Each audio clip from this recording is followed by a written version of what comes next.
Okay, to remove the star wheel assembly, we need to remove the shield output here and also the cam link over here. Okay, to remove the shield output, lift up the shield output middle slightly to clear the post from the slot here.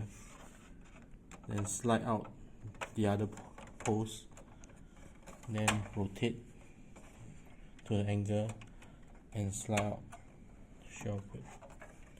Do the same for the other side to remove the shield output here. Next, to remove the cam link, close the door, and we need a pincer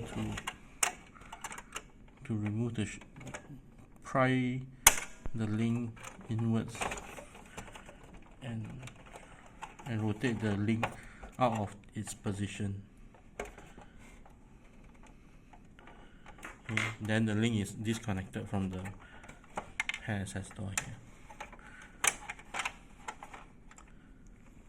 Okay. Next, to remove the star wheel, we need to unlatch this, okay, by pulling towards you, this catch. Then we will remove two screws here,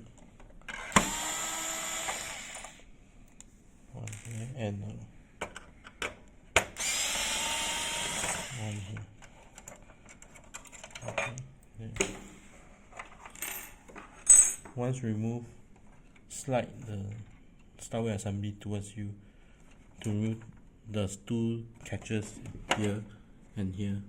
Slide out of its position. Once out of position, rotate up, and we can slide out the star wheel assembly.